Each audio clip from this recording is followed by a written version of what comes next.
Hey there, welcome to My Green Pets. I'm William Green. Let's have a look around the orchid collection and see what is happening today, this cold January day. Dendrochilum tenellum has opened some flowers this week. I think we still have probably a week or two before we get to full bloom, but they're absolutely tiny. I'm going to see if I can zoom in and get a couple of them for you to see. They're just almost nothing.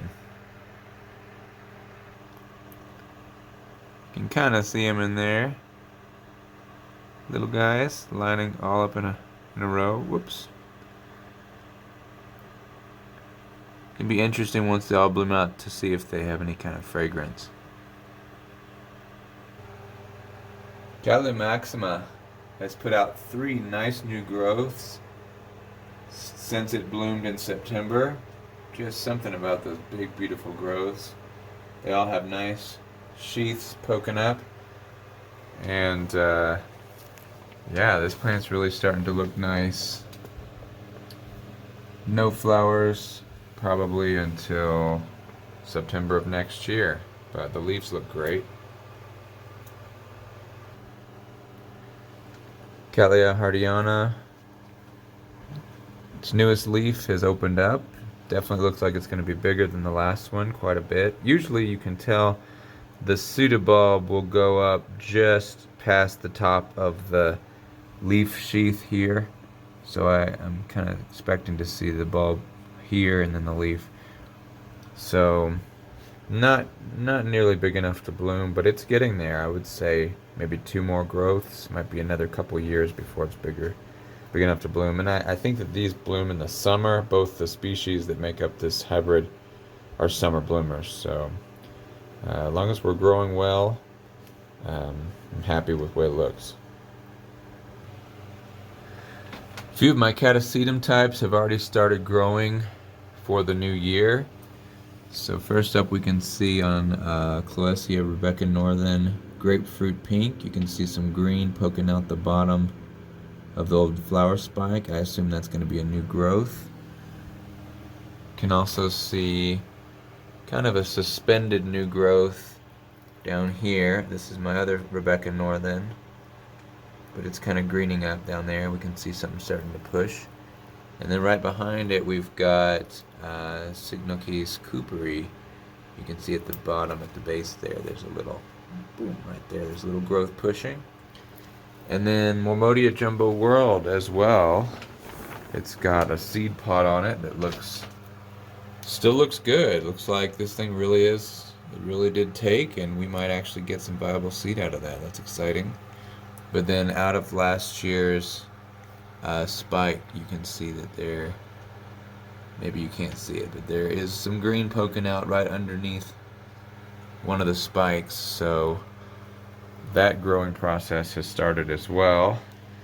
And I think my plan for the Catasetums this year is I'm gonna line all the Catasetums up against the back of the tent so they get first dibs on all the sunlight that's going to come in the summertime, and also just kind of keep them out of the way of everything else.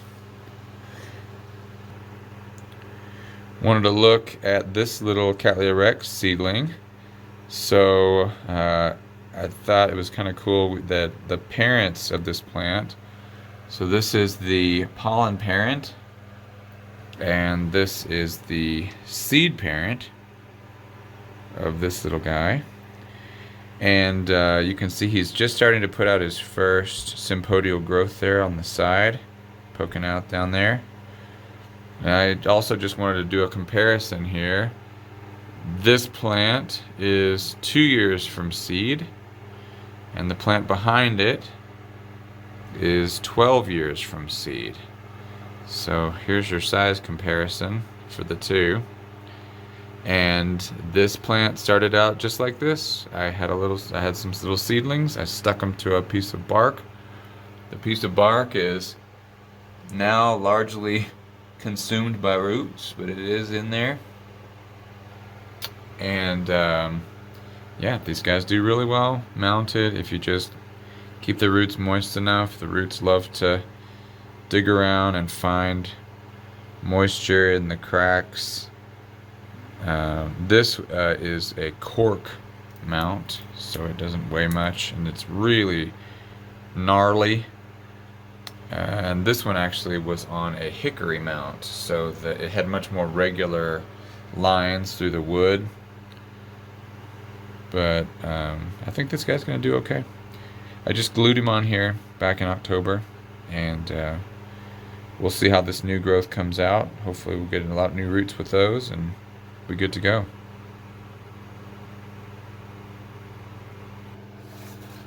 This little seedling was just kind of an experiment. I stuck it on a deer antler that I had, and it looks like, if we get up here close, you can see that there are two new growths pushing out there. Some roots as well. It's making it. It's not, I don't think it's really loving it. I think that it definitely does not get enough moisture.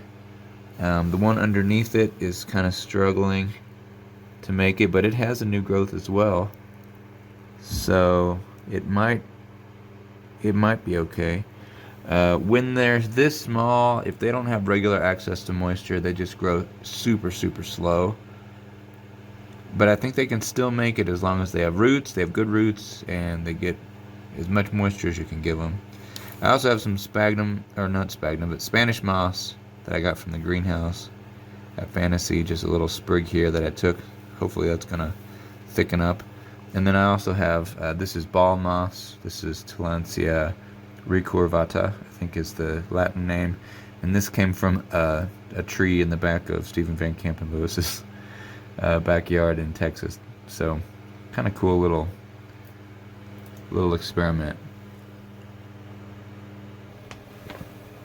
Just a couple more seedlings I want to look at. This is a Cattleya purpurata.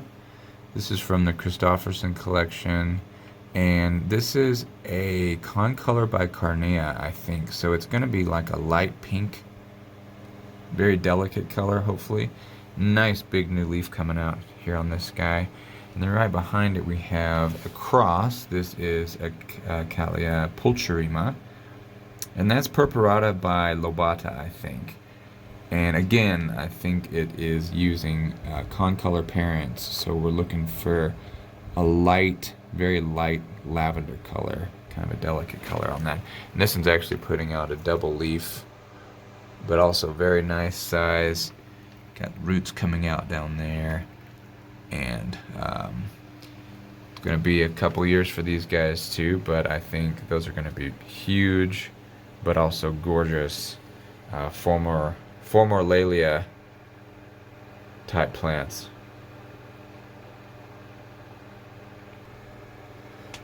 Alright, and finally, just let's do a Rex growth update. So this is Rex Wida, and Wida's the furthest along, so it's got 3 growths on it. There's one down there you can kind of see in there, and then there's back here, this little growth has actually popped as well. So there's 3 different growths on this plant. They will mature probably within a month of each other, but if they're blooming growths, I don't think that they'll all be in bloom at the same time. It would be fantastic to have 3 spikes in bloom on the same time. That, because there's so few awards on this species, I think 3 blooming growths with 4 or 5 flowers each would definitely be a cultural merit award. So we can hope, but I don't think it's likely that would bloom out at the same time. Mayu is one of the awarded clones, and it's got 2 growths pushing out. See them down there. And then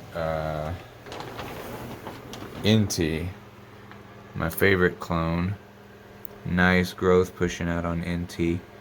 And of course it's got 2 pods as well to deal with, so a lot of its resources are being sucked out by that. Inti's never branched. It's never put out more than 1 growth per year. You know, a lot of these will put out multiple growths per year. This one's only puts out 1 per year, but the flowers are the biggest. I think they're the nicest in shape. And I am just watching Inti very carefully, because as the days start getting longer, temperatures start getting warmer. I'm looking very carefully down here for any signs of black rot creeping up the stem, taking out the bulbs. This plant is really important to me, so watching it very carefully. I've bred I think two different pods off this plant so far, and there's 2 more as well. So Inti's had a lot of babies, thousands of babies at this point. And then this one is Cattleya. Cattleya, I haven't noticed any new growth on Cattleya, but Cattleya put out 2 growths in the winter. This one and this one. So it's been growing a lot. And then this is 2 plants as well. This is Nina on the left side and Bunu on the right side. And I think that there are some new growths starting to push out as well. Last year the 2 of them together put out 5 growths. So it's gonna double in size this summer, I would imagine, and we should get a really nice flower display from that as well. So that's it. Thank you guys for stopping by and checking out my green pets. And I hope you have a great week. It's supposed to snow here tomorrow night again. We've gotten lots of snow this winter in Colorado, which is great because that is where our moisture comes from. And that snow feeds lots of the rivers across the United States come from California snow. Colorado snow. Have a great week, and I'll see you next time right here on My Green Pets. I'm William Green. Bye.